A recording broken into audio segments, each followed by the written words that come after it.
তো আমাদের সামনে আরও আরেকজন সাকসেসফুল ক্যান্ডিডেট চলে এসেছে, পতিত পবন। আর ও সিলেকশন পেয়েছে এবার এসএসবি ট্রেডসম্যানে। আমরা সমস্ত কিছু জিনিস জানবো, যে ওর সম্পর্কে জানবো, যে ওর লাইফে অনেক স্ট্রাগল কিন্তু পার করে তবে আর জয়লাভ করেছে, সেই সম্পর্কেও জানবো। আমরা জানবো যে এসএসবি ট্রেডসম্যানটা কী জিনিস, কারণ আমাদের অনেক আইডিয়া নেই ট্রেডসম্যানটা কী জিনিস। আমরা দেখব যে ট্রেডসম্যানের সিলেবাসটা কি রয়েছে, কিভাবে পড়লে আমরা ট্রেডসম্যানে জব পেতে পারি, এটা কি নর্মাল যে এসএসসি জিডি রয়েছে তার থেকে কি জবটা পাওয়া ইজি, না কি ব্যাপার, আমরা সমস্ত কিছু জিনিস জানার চেষ্টা করব আমাদের পবনের কাছ থেকে। তো পবন, সবার প্রথমে তো কংগ্রাচুলেশন যে তুমি অনেকটা পথ অতিক্রম করে, অনেক প্রতিকূলতা অতিক্রম করে তুমি আজ এই জায়গায় পৌঁছেছ। তো খুব ভালো লাগছে, যখন আমি শুনলাম প্রথম যে তোমার কাছ থেকে বললে যখন যে স্যার আমার সিলেকশনটা হয়ে গিয়েছে, মন থেকে খুব খুশি এলো আর একটা শান্তিও এলো, তুমি বলতে পারো।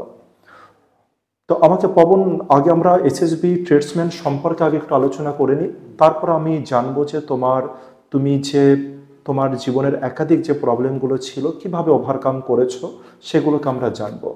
আগে বলো যে এসএসবি ট্রেডসম্যান এটা কি নর্মাল এসএসবির সোলজারের, নাকি ট্রেডসম্যান কিছু আলাদা হয়? আগে তো এইটা বলো, কারণ এসএসবি ট্রেডসম্যানটা হচ্ছে এসএসবির মধ্যেই, কিন্তু কাজ রয়েছে আলাদা আলাদা।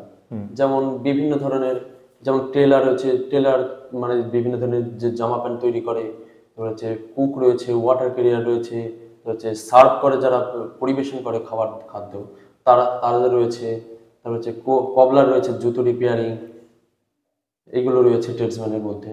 তার মানে এসএসবি যে সোলজার যে বাহিনী রয়েছে তাদেরকে সাহায্য করার জন্য আমাদের ট্রেডসম্যান রয়েছে, যেমন সেখানে কারা কারা রয়েছে, আমাদের যারা কুক রয়েছে তারা রয়েছে, কোবলার রয়েছে, সুইপার আছে, ওয়াটার ক্যারিয়ার আছে, তারপরে খাবার সার্ভ করার জন্য ব্যক্তি সমস্ত সোলজারকে সাহায্য করার জন্য আলাদা কিছু লোকজনকে নেওয়া হয়, সেটাকেই বলা হচ্ছে ট্রেডসম্যান।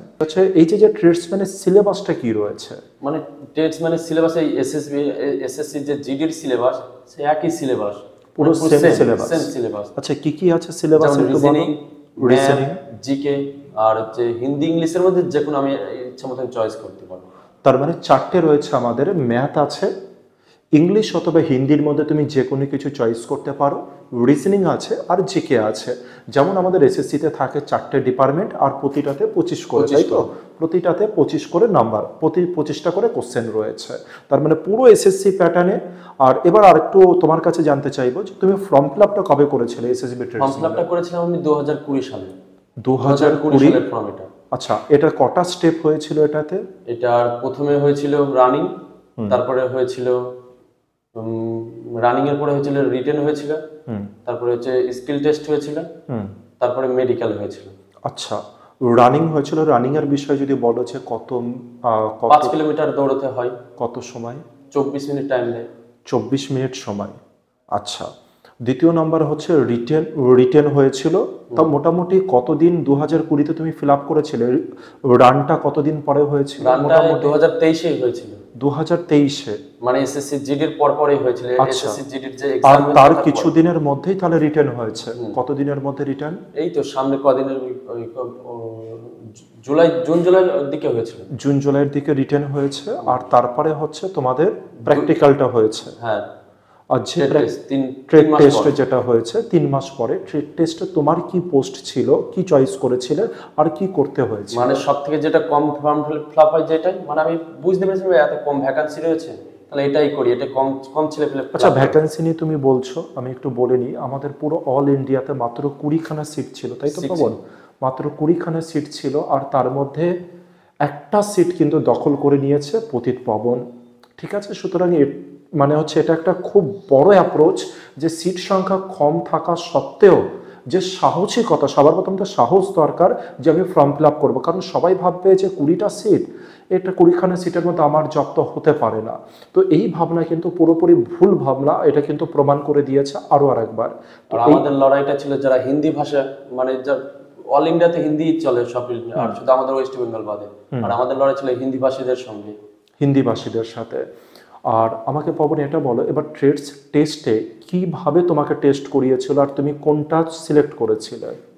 আমি আমি সিলেক্ট করেছিলাম কবলার ট্রেড টেস্টার দিয়ে ওই কবলার মানে জুতো তৈরি জুতো তৈরি, রিপেয়ারিং বা রিপেয়ারিং, ওইগুলো। ওটা সোলজারদেরই? সোলজারদের।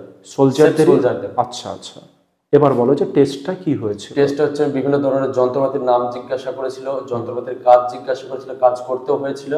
আবার যে সেলাই মেশিন হয়, জুতো যে তৈরি করে নতুন, সেই মেশিনে সেলাই করিয়েছিল। কিন্তু তুমি তো এগুলো জানতে না কিছু। আমি শিখেছিলাম, মানে 2-3 মাস আমি কাজ করেছিলাম আপনার কাছ থেকে ছুটি নিয়ে। আচ্ছা দিয়ে পড়া ছেড়ে দিলাম, দিয়ে তারপরে।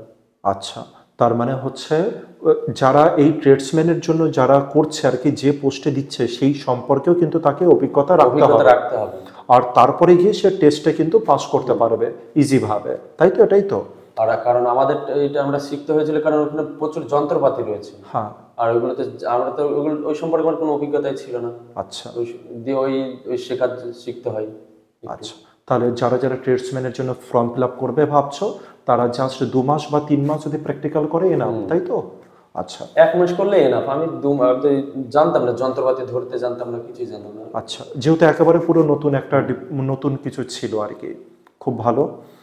আর এবার চলে আসি যে আমরা সিলেবাস সম্পর্কে দেখলাম ট্রেডসম্যানের, ট্রেডসম্যানটা কি জিনিস, যদি কোনো কিছু স্টুডেন্টদেরকে যদি জানাও যে এই যে যে এসএসসি ট্রেডসম্যানের যেটা রয়েছে, বা তুমি বলতে পারো এসএসবি ট্রেডসম্যান যেটা, সেটা আমাদের যে জিডি আছে, নর্মাল যে জিডির এক্সাম আছে, তার থেকে কি আলাদা?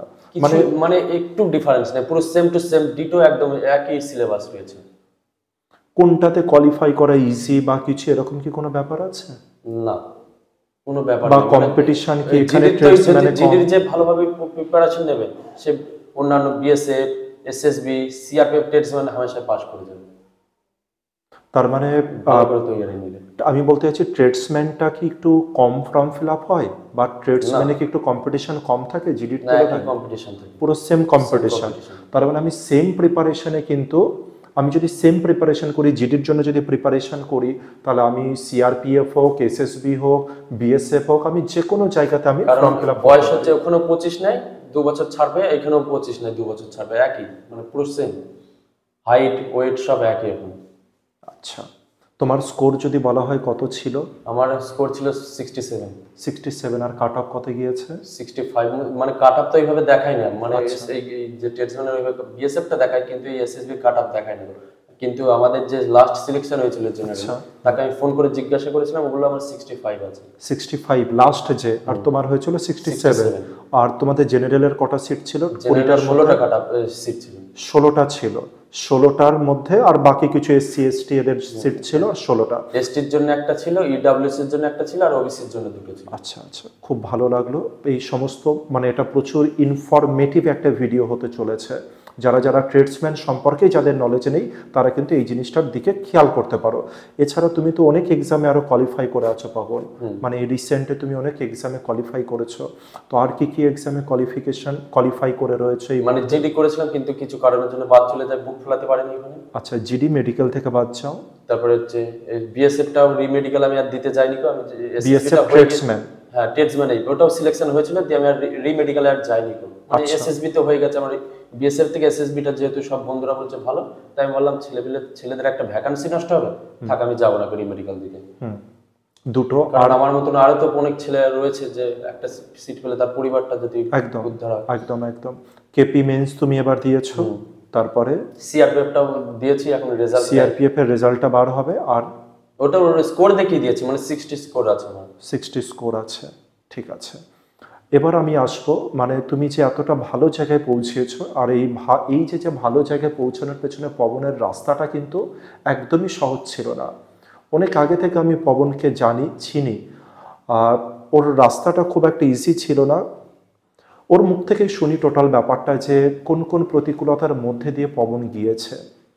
পবন, যদি মানে প্রথম থেকে যদি একটু ধীরে ধীরে করে বলো যে রাস্তাটা তো তোমার ইজি ছিল না কখনো? রাস্তাটা ইজি ছিল না। আমার ছোটবেলায় যেহেতু আমার বাবা, মানে যখন আমার 2 বছর বয়স, আমার বন্ধু 6 মাসের কোলে, তখন আমার বাবা মারা যায়। তখন থেকে আমার মা ক্ষেতের কাজও করেছে, তারপরে মাটি কাটা, লোকের বাড়ি কাজ করা, সব করেছে আমার মা, এখনো করে কাজ, পঞ্চায়েতে ঝাড় দেওয়া, এইসব কাজগুলো করে। মানে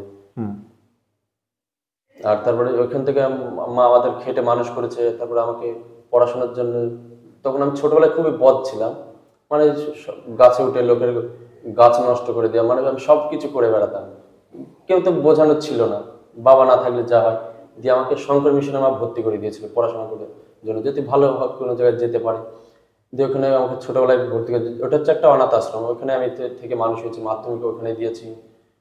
তারপরে হচ্ছে বাড়িতে, তারপরে ওখানে হয়ে যাওয়ার পর বাড়িতে ভর্তি করিয়েছি মা আমাকে। বাড়ি উচ্চ মাধ্যমিক দিয়েছি, তারপর কলেজে এডুকেশন অনার্স নিয়েও পড়েছি সাকিবুলদের সাথে। কিন্তু মা আমাকে কখনো বলেনি যে বাবা তোকে যে কাজে যা, তো মা সবসময় বলেছে তোকে একটা পড়াশোনা কর কিছু, তাছাড়া আমার কাছে কোনোদিন কিছু চাইনি, শুধু ওইটাই চেয়েছে, আর আমি ওইটাই করে গিয়েছি। তাও মা বকতো, যখন মোবাইল হাতে নিতাম মাঝে মাঝে মা প্রায় বকতো, তাও আমি পড়াশোনা, কিন্তু মা বুঝতে পারতো না যে আমি মোবাইলে পড়াশোনা করি। আর যে আমাদের বন্ধুরা, ওরা তো মোবাইলে সময় পাবজি খেলে বিভিন্ন ধরনের গেম খেলে সময় নষ্ট করেছে। আর আমি কিন্তু ওই ওই যেমন যে সোশ্যাল মিডিয়া রয়েছে, এইসব গেম টেমের জিনিস আমি মোবাইলে কখনো রাখিনি, এগুলো আগেই আনইনস্টল করা ছিল।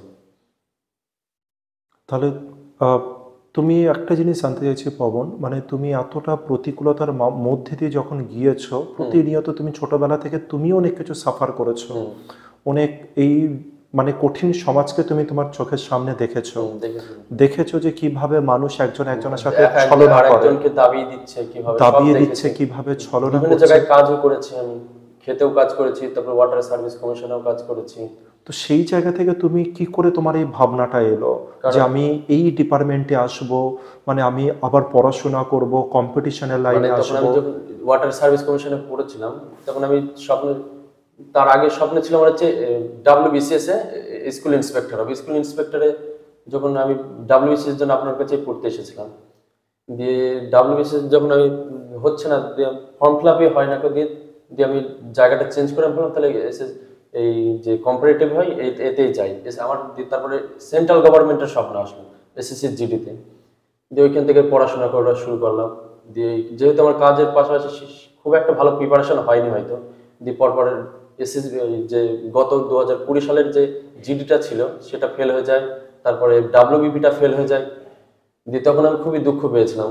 আর আমার অন্যান্য বন্ধু বান্ধবরা সিলেকশন হয়ে গেল, মা কি ভাবছে আমার ছেলেকে আমি এত কিছু দিয়েও ছেলেটাকে সিলেকশন, একটা চাকরি আনতে পারছে না। ওইটা থেকে আমার দুঃখ হয়েছিল যে মায়ের মুখে আমি হাসি ফোটাতে পারছি না, মানে রাতে ঘুম হতো না, নিজে চড় মারতাম, এত রাগ হতো নিজের উপরে। দিয়ে ওখান থেকে পড়াশোনা করে শুরু করি। দিয়ে তারপরে দিতে দিতে এসে এই পরপর অনেক কটা এক্সামে ক্র্যাক করলাম। লড়াইটা ছিল আমার হিউজ, মানে কেউই তো আমার পাশে ছিল না, কেউ বোঝানোর কেউ ছিল না যে এই করলেই হয়। আমি পুরো রাস্তায় নিজে চলেছি। আর আমার একটা বোনও রয়েছে সঙ্গে, যে আমার ছোট বোন, আমার বোনটাকে মা বিয়ে দিয়ে দিতে চাইছিল। আমি বলছি কেন ওর বিয়ে দিতে, ওর জীবনটা নষ্ট করবো। দিয়ে আমি বোনকে, তখন এডুকেশন একটা লোন এসেছিল, মানে স্টুডেন্ট ক্রেডিট কার্ডের, ওই স্টুডেন্ট ক্রেডিট কার্ডের লোন নিয়ে আমি বোনকে ব্যাঙ্গালোরে ভর্তি করে দিই নার্সে। বোন এখন নার্সে পড়ছে। বোন কতটা খুশি এখন? বোন তো এখন অত্যন্ত খুশি, কারণ ও বারবার বলছে দাদা আমি তোকে আগেই দিতে যাবো, তুই আমাকে আগে দিতে যাস, আর নিয়ে আসিস, সবকিছু করিস, আর আমি দিতে যাবো না, তুই আমাকে আগে বাড়ি নিয়ে চল। আর আমাদের টাকা পয়সার একটু অভাব রয়েছে দিয়া, তার জন্য আমাকে আনতে পারছি না। ঠিক আছে, ওটা তো কিছুদিনের মধ্যে ঠিক হয়ে যাবে, মানে আগামী জীবন অবশ্যই ভালো হবে, খুব ভালো হবে। এতটা কঠিন পরিস্থিতির মধ্যে দিয়ে যখন একটা মা এতটা দূরে নিয়ে যেতে পেরেছে দুজন সন্তানকে, একজন সন্তান আজ সাকসেসফুল, আর একজন সন্তান সেও কিছুদিনের মধ্যে একজন সাকসেসফুল সন্তানে পরিণত হবে, মানে কেরিয়ারের দিক থেকে বলছি, যেটা মার স্বপ্ন ছিল। অবশ্যই তারা মাকে রেসপেক্ট করে, সেই দিক থেকে তো অবশ্যই তারা সাকসেসফুল।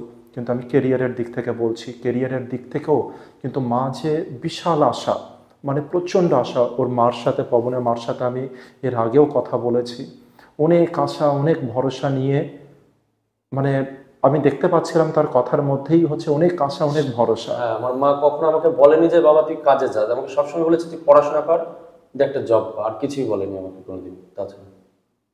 তো সেই জায়গা থেকে যখন তুমি প্রথম ফোন করো, আর তারপরে আমি তোমার মার সাথে কথা বলি, মানে মনে একটা, আমি দেখতে পাচ্ছিলাম সিলেকশনটা যখনই হয়েছে আমি তখন আমি কাজ করছিলাম, আর অনেক রাত পর্যন্ত যেহেতু অপেক্ষা করেছিলাম, দিয়ে ঘুমটা উঠতে অনেকটা দেরি হয়ে গেছিল। দিয়ে ক্ষেত থেকে আমি পাটকাঠি কিনে এনেছিলাম, আমাদের উনুনে জাল হয় যেহেতু।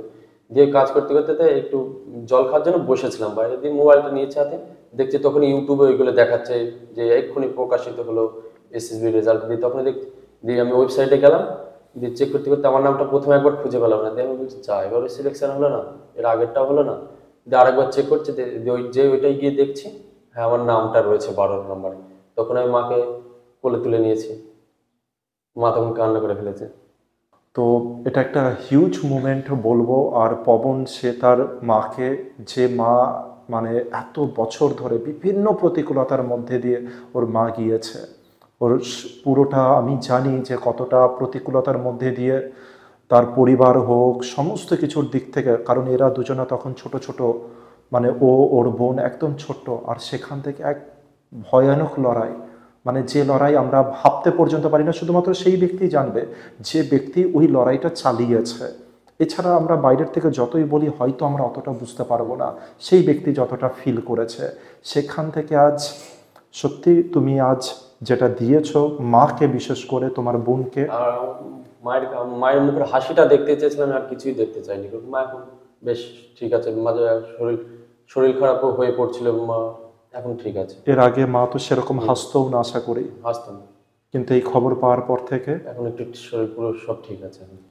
ঠিক আছে। তাহলে আমরা এখানেই সমাপ্ত করছি আমাদের এই ইন্টারভিউটা, বা বলা যেতে পারে পবনের যে এক্সপিরিয়েন্স যেটা আমাদের সাথে শেয়ার করলো সেইটা। আর আমাদের এই মাইসিসি কোচিং সেন্টার থেকে একটা ছোট্ট গিফট থাকছে পবনের জন্য।